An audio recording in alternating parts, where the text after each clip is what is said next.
সৌভাগ্য হয়েছে বাংলাদেশ সেনাবাহিনীতে চাকরি করার কারণে। আর এখন আমি ডায়াবেটিস হাসপাতালে, ঢাকায় একটা ডায়াবেটিস হাসপাতালের অতিরিক্ত পরিচালক এবং চিফ ইনভেস্টিগেটর হিসেবে কর্মরত আছি।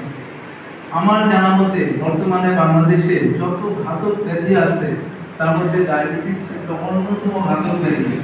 আপনারা মুরব্বীরা বা আমার থেকে বয়সে কম যারা এখানে বসে আছেন, অনেকেই হয়তো জানেন না যে আপনারা দীর্ঘদিন ডায়াবেটিসে আক্রান্ত।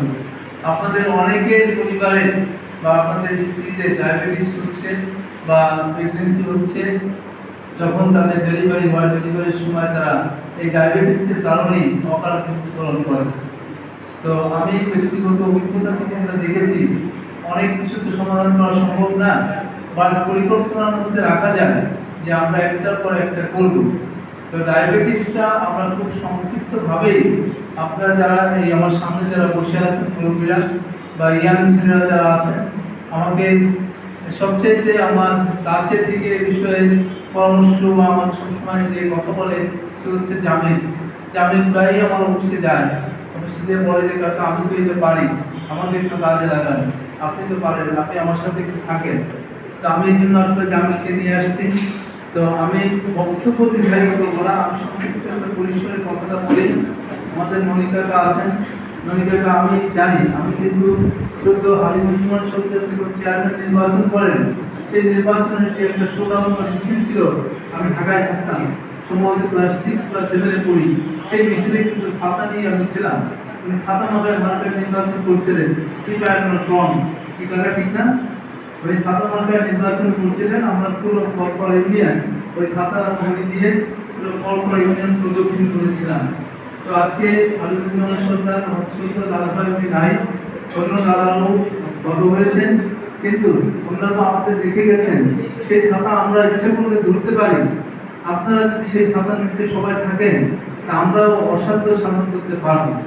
এক নম্বর যে পরিকল্পনাটা আমার মাথায় আসছে, আমি এই রিটায়ারমেন্টের পরে সেটা হচ্ছে অবশ্যই আমরা আমাদের কলপাড়া ইউনিয়ন বা আশেপাশে যেসব গ্রাম আছে বা সমগ্র গোপালগঞ্জ অঞ্চলে যদি আমরা পরিকল্পনা করি, যেহেতু আমি ব্যক্তিগতভাবে মনে করি যে আমি পৃথিবীর প্রায় অনেকগুলি দেশেই এই সেবা কার্যক্রম নিজে পরিচালনা করেছি। আমি বাংলাদেশ সেনাবাহিনীর কন্টিনজেন্ট কমান্ডার ছিলাম, সেই কন্টিনজেন্ট কমান্ডার হিসেবে আমি 21টা সেনাবাহিনীর সাথে সহযোগিতা করার সুযোগ পেয়েছি, বাংলাদেশকে রিপ্রেজেন্ট করার সুযোগ পেয়েছি। আমার আত্মবিশ্বাস হয়েছে যে আমি শুধু কেন এই বলা করবো না, আমাদের আশেপাশের যত লোক এই বিষয়ে যারা ভোগান্তিতে ভোগেন, অন্তত ডায়াবেটিস বা স্বাস্থ্য সংক্রান্ত বিষয়, সে বিষয়ে আপনারা যদি আমাদের ছাত্র তলে বা আমরা সবাই যদি এক ছাতার নিচে ঐক্যবদ্ধ হই, এটা সমাধান করা খুব সহজেই সম্ভব। আজকে অনেক বিষয় আলোচনা না করে আমি ডায়াবেটিস সম্পর্কে একটা রূপরেখা আপনাদের বলতে চাই। আমাদের প্রথম যে বড় কথাটা আসছে, আমার মোল্লা বলে গেছেন যে জমি প্রসঙ্গটা। আমার বিশ্বাস আপনাদের মতো লোক যারা আমার সামনে বসে আছেন, এবং আমি নিজেও এই গ্রামের সন্তান, আমার বাবা তাদের আত্মীয় যে একবারে কিছু না ছিল তা না, ওনারা এই গ্রামের সম্মানের সাথে বাস করে গেছেন। আমার সর্বশেষ স্মৃতিটা মনে আছে, এইখানে যখন ঈদগাহ মাঠটা হয়, ঈদগাহ মাঠ যখন এই যে আমাদের আলমাসের বাড়ির উত্তরপাশে ঈদগাহ মাঠ হয়েছে না, এই ঈদগাহ মাঠের আলোচনা কিন্তু এই ঈদগাহ মাঠেই হয়েছিল। সেটাই ছিল সম্ভবত আমার বাবার সর্বশেষ ঈদের নামাজ পড়া।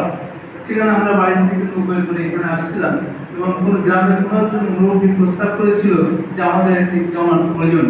আমার আব্বা তার মধ্যেই উঠে বললেন যে আমি 2 কাঠা জায়গার টাকা দেবো।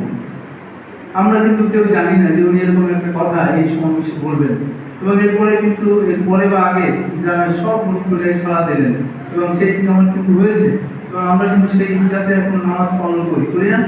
অবশ্যই করি। তো এইখানে যদি ডায়াবেটিস হাসপাতাল হয়, অবশ্যই আমি নিজেই ডিক্লেয়ার করলাম, আমার পরিবার আমার সাথে থাকুক বা না থাকুক। আপনারা জানেন আমার পরিবার অনেক ডাক্তার, অনেক আর্মি অফিসার, অনেক লোকজন আছে, তাদের সামর্থ্য আছে, তাদের বাদ দিয়ে বললাম আমিও এই সিংহভাগ আমার ঘাড়ে আমি বহন করব। আমার বাবাও যেরকম বলেছিল 2 কাঠা জায়গা, তখন 2 কাঠা জায়গার দাম এইরকম একটা জায়গায় যাওয়া কঠিন ছিল ওনার জন্য, কিন্তু উনি কিন্তু বলেছেন এবং আমরা চেষ্টা করেছি, পালন করেছি। আমি শিওর যে আপনারা আমাকে যেটাই দায়িত্ব দেবেন, যেটুকু শেয়ারিং আমাকে দেবেন, আমি সেটুকু ইনশাল্লাহ পালন করতে বাধ্য থাকি। শুধু আপনাদের দোয়া করবেন, এই হলো 1 নম্বর। 2 নম্বর হচ্ছে যে আমাদের এই ডায়াবেটিস হাসপাতাল যদি এখানে গঠন করতে হয় বা গড়ে তুলতে হয়, আমাদের এই হসপিটাল একটা বাস্তবায়ন পরিষদ আমাদের তৈরি করতে হবে।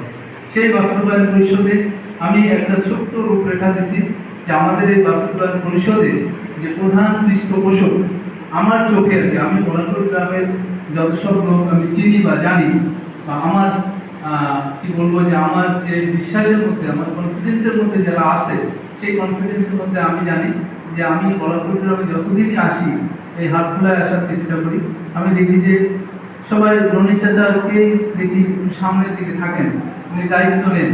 তা আমি বলবো যে রনি চাচার নেতৃত্বে আমরা একটা বাস্তবায়ন পরিষদ গঠন করি, আজই করি একটা বাস্তবায়ন পরিষদ।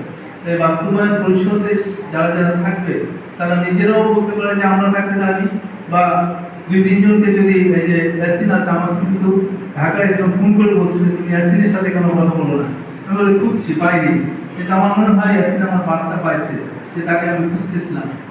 এরকম যারা উদ্যমী যুবক যারা আছে তাদেরকে নিয়ে আমি রনি চাচাকে রিকোয়েস্ট করবো। ও আরেকটা জিনিস বলতে ভুলে গেছি, আমি যেহেতু নিজে আমার একটা পরিচয় আছে, আমি অবসরপ্রাপ্ত সেনা সদস্য। আমি প্রথমে কবির চাচাকে বলছিলাম, চাচা আমাদের যারা অবসরপ্রাপ্ত সেনা সদস্য আছে এদেরকে আমার বাড়িতে একটু দাওয়াত দেন। তো সেটা প্রায় হয়ে গেছিল যে প্রথমে অবসরপ্রাপ্ত সেনা সদস্যদের নিয়ে বলবো, কিন্তু পরক্ষণে আমার মনে হইল যে এই গ্রামে আমার যারা অবসরপ্রাপ্ত সেনা সদস্য আছে তার চেয়েও পটেনশিয়াল অনেক সাধারণ, অনেক পটেনশিয়াল মুরব্বী, অনেক পটেনশিয়াল যুবক আছে। তাহলে আমি কেন সেনা সদস্যকে আলাদা করবো? আমি সেনা সদস্যকে আলাদা না করে আমি রনি কাকাকে বললাম, টুকু চাচাকে বললাম যে আমরা শুধু অবসরপ্রাপ্ত সেনা সদস্য না, গ্রামের পটেনশিয়াল সব ছেলে মেয়েদেরকে আমরা এক করি। এখানে শুধু ছেলে করে, মানে আজকাল কিন্তু মেয়েরা অনেক অগ্রসর, এবং মেয়েদেরকে কোনো দায়িত্ব দিলে তারা অত্যন্ত সুচারুরূপে পালন করার চেষ্টা করে। আমরা মেয়েদেরকেও ইনক্লুড করতে পারতাম। কাকা আমার একটা অনুরোধ থাকবে, আপনি যে বাস্তবায়ন পরিষদটা করবেন সেখানে কিন্তু আমাদের গ্রামের উদ্যমী এবং উদ্যোগী পটেনশিয়াল মেয়ে সদস্য থাকে। এরা থাকার পরে আমরা নেক্সট যে কোনো একটা দিন আপনারা বলবেন যে আপনারা পরিষদটাকে বানান, বানানোর পরে আগামী 1 মাসের মধ্যে আমরা একটা সেই পরিষদ নিয়ে বসে আমরা পরিপূর্ণ একটা রূপরেখা প্রণয়ন করি। এই হচ্ছে আমার প্রাথমিক যে চিন্তা ভাবনা, সেটা আপনাদের বললাম। দ্বিতীয় চিন্তা ভাবনা হলো যে আমি আজকে আমার সাথে আমাদের বর্তমান যে এমপি মহোদয় ডক্টর বাবুল আমার মেডিকেল কলেজে 15 বছরের জুনিয়র, আবার আমার ভাইসের মেয়েটা আদনান যে ওর 3 বছরের সিনিয়র, ওরা একসঙ্গে ছিল অনেকদিন। তাই আমাদের সাথে অনেক ঘুরেছি। তাই আমি বাবুকে বলে আসছি যে আমার গ্রামে যে ডায়াবেটিস হাসপাতালগুলো আমি পরিকল্পনা নিচ্ছি এটা তোমার সাহায্য করতে হবে, তোমার সহযোগিতা করতে হবে, সরকারি যত ধরনের ফান্ড আছে আমাদেরকে দিতে হবে। তো বাবুল বলছে ভাই আপনি এটা অ্যারেঞ্জ করেন, এটা সংগঠিত করেন, আমি আপনার হাসপাতাল উদ্বোধন করে দেব। আমার মনে হয় সরকারের এই সহযোগিতা আমরা দল মত নির্বিশেষে, এটাকে দলীয় দৃষ্টিভঙ্গিতে না দেখে আমরা সাধারণ মানুষের স্বাস্থ্য সেবার জন্য আমরা জিনিসটা গ্রহণ করতে পারি। আপনারা যদি সবাই আমার এই বক্তব্যের সাথে এই সরকারের এই সাহায্য সহযোগিতার সাথে আপনারা যদি রাজি থাকেন তাহলে একটু হাত তুলে সমর্থন জানাবেন। ওকে, ধন্যবাদ। আমরা এই সমর্থনটা অত্যন্ত দরকার ছিল।